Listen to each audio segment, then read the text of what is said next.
it's not just these big Hollywood movies that are getting all the attention. One of the things that I really like about Oscars is that the show brings attention to other movies that haven't been kind of hyped out of all measure. So, for example, there's the foreign language film category, where you get 5 carefully selected gems of world cinema that are contending for their moment in the Oscars. It's a secret shame of mine. I'm not going to tell anyone except you. I haven't seen them. Well, I talked with someone who has seen them and had a lot to say about them. That was our colleague Larry Roeder, who covers the foreign language Oscar beat better than anyone else in the world. So now, foreign language films, this is always a little bit mysterious because there are some very elaborate rules and cuts. And so, the foreign language film that everyone seemed to be talking about and seeing last year, Blue is the Warmest Color from France, wasn't even eligible to be on the series of shortlists, much less in the top 5. So what exactly, how does it work in this? It all has to do with the release date in the home country. And that's why both France and China submitted films that were probably not their best chance to win. And each country only gets one, right? Right, exactly. Unlike the Golden Globes, where the rules are different.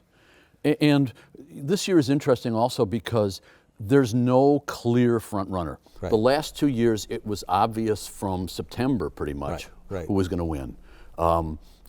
2 years ago it was Asghar Farhadi's A Separation. Last year it was Michael Haneke's Amour. Amour, yeah. And this year it's a horse race. Yeah. Well, and a lot of the films have not been widely seen and are not widely known. I guess with the exception of The Great Beauty, La Grande Bellezza from Italy, which critics have been in rapture about ever since it showed up in Cannes. Right. So, although some hate it too, right? Yes. So but it's certainly, it's quite something to look at. Yeah, absolutely. And just the clothes are pretty great. What are the others? Well, the rest of the field, you have 2 more European films, one from Belgium, Broken Circle Breakdown, and The Hunt from Denmark with Mads Mikkelsen, hot actor, and then 2 other films, one from the Palestinian territories, Omar, and then a Cambodian documentary called The Missing Picture. Now, why did that one get in Best Foreign Language rather than in documentary? I mean, it's a very unusual kind of documentary. It's using figurines, claymation figurines instead of people. But it is a documentary. It is a true story. I mean, there's 2 versions of it. One with an English narration, one with a French narration.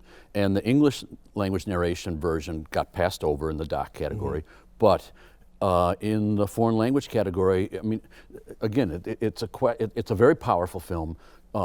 It's about the Cambodian mass killings made by Rithipan, a survivor of that, and it's just extremely powerful. What do you think? I mean, how would you handicap the field, given that as you say, unlike in the past couple of years, there's not a clear, obvious favorite that seems locked in? Where do you think it might go? Yeah, I still think that the front runner would have to be La Grande Bellezza.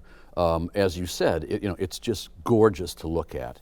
It's got a Fellini-esque story, and Rome has never looked more beautiful.